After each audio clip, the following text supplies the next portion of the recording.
जय जय श्री कृष्णा। दोस्तों बच्चों, स्वागत है आप सबका आपके अपने चैनल मालती शर्मा पर। दोस्तों बच्चों, श्री कृष्ण भगवान कहते हैं घर में पूजा स्थान होना बहुत अनिवार्य है। घर में पूजा करके अपने दिल की बात भगवान के सामने करना या प्रार्थना करने के लिए एक स्थान होता है पूजा घर। घर में नित्य पूजा पाठ करना चाहिए। घर में एक मंदिर होना चाहिए। जिस घर में पूजा स्थल नहीं होता उस घर में कोई ना कोई परेशानी हमेशा बनी रहती है। पर पूजा घर या मंदिर घर में बनाने के भी कुछ नियम होते हैं जिनका पालन करना जरूरी होता है। कई बार घर में पूजा घर होने पर भी सुख शांति नहीं होती। घर में हमेशा कलेश बना ही रहता है। इसका कारण वास्तु दोष हो सकता है। वास्तु शास्त्र में जो नियम बनाए गए हैं वो वैज्ञानिक और शास्त्रीय दोनों आधार पर बनाए गए हैं। वास्तु शास्त्र में देवी देवताओं की मूर्तियां रखने के भी कुछ नियम हैं। किन देवी देवताओं की मूर्तियां घर के मंदिर में रखनी चाहिए, किन देवी देवताओं की मूर्तियां घर के मंदिर में नहीं रखनी चाहिए और किन देवी देवताओं की मूर्तियां एक साथ मंदिर में नहीं रखनी चाहिए, इन नियमों का पालन करना जरूरी होता है। अगर इनका पालन नहीं किया गया तो घर में दुख और दरिद्रता आएगी ही। घर में हमेशा परेशानी बनी रहेगी। घर में आर्थिक तंगी बनी रहेगी। धन व्यर्थ के कामों में खर्च होने लगेगा। बहुत परिश्रम के बाद भी सफलता नहीं मिलती। आइए जान लेते हैं घर के मंदिर में कौन सी मूर्तियां रखनी चाहिए, कौन सी नहीं रखनी चाहिए और कौन सी मूर्तियां एक दूसरे के पास में नहीं रखनी चाहिए। हमारे शास्त्रों के अनुसार सभी देवी देवताओं की मूर्तियां एक दूसरे के पास में नहीं रखनी चाहिए। पर सबसे पहले हम जानेंगे कि घर के मंदिर में कौन सी मूर्तियां रखना अनिवार्य होता है।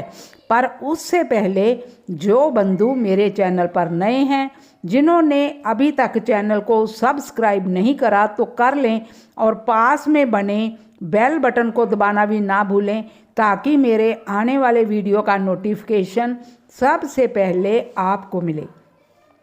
दोस्तों बच्चों, सबसे पहली मूर्ति जो घर के मंदिर में होना अनिवार्य है वो है गणेश भगवान की मूर्ति। गणेश जी सभी देवी देवताओं में प्रथम पूजनीय और विघ्नहर्ता हैं जो सारी समस्याओं को हर लेते हैं। अगर गणेश जी की प्रतिमा लक्ष्मी जी के साथ है और लक्ष्मी जी के बाईं तरफ गणेश जी विराजित हैं तो ये बहुत ही शुभ होती है। ऐसी मूर्तियां घर के सभी विघ्नों को और समस्याओं को हर लेती है।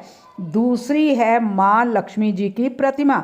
धन और समृद्धि पाने के लिए पूजा स्थल पर माँ लक्ष्मी जी की प्रतिमा होना बहुत अनिवार्य है। परंतु लक्ष्मी जी की मूर्ति अकेली नहीं, उनके साथ जगतपाल विष्णु भगवान की मूर्ति भी होनी चाहिए। माँ लक्ष्मी उस घर में बहुत खुश रहती है जहाँ माँ लक्ष्मी से पहले भगवान विष्णु जी की पूजा की जाती है।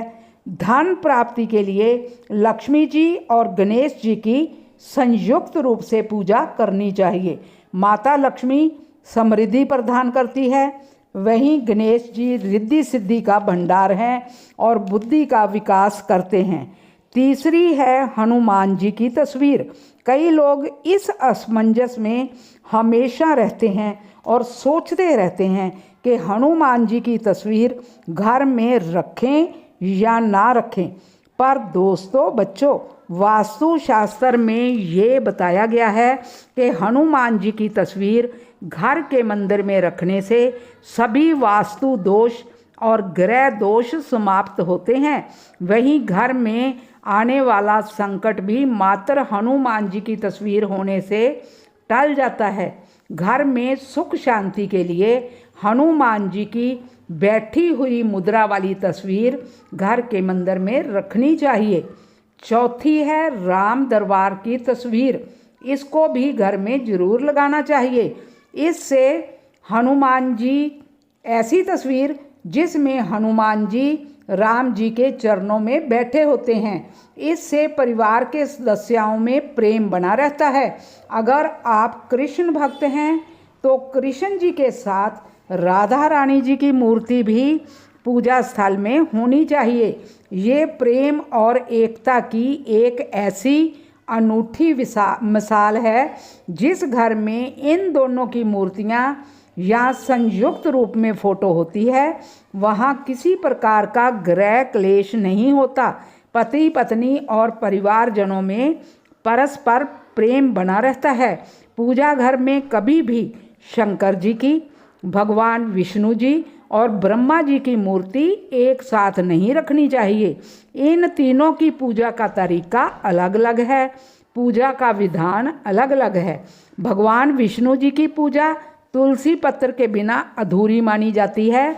उन पर तुलसी पत्र चढ़ाना अनिवार्य होता है और शंकर जी पर तुलसी पत्र चढ़ाया नहीं जाता। इसके साथ ही ब्रह्मा जी की पूजा भी घर मंदिर में नहीं की जाती। चाहो तो ब्रह्मा विष्णु और महेश की तस्वीर घर के हॉल में दीवार पर लगा सकते हो, पूजा घर में नहीं। पूजा घर में शिवलिंग अंगूठे के आकार से बड़ा नहीं होना चाहिए। शिवलिंग पर भूल से भी तुलसी पत्र ना चढ़ाएं, इससे भी शिवजी क्रोधित हो जाते हैं।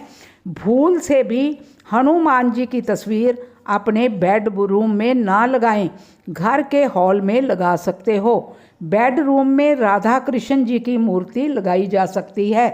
दुर्गा माता जी की ऐसी तस्वीर लगाएं जिसमें माँ प्रसन्न मुद्रा में हो और आशीर्वाद प्रदान कर रही हो।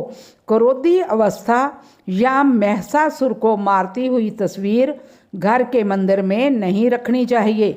इसी प्रकार शनिदेव, भगवान भैरव और राहु केतु की तस्वीर भी नहीं लगानी चाहिए। वैसे घर के पानी रखने वाले स्थान पर आप इनकी पूजा कर सकते हो।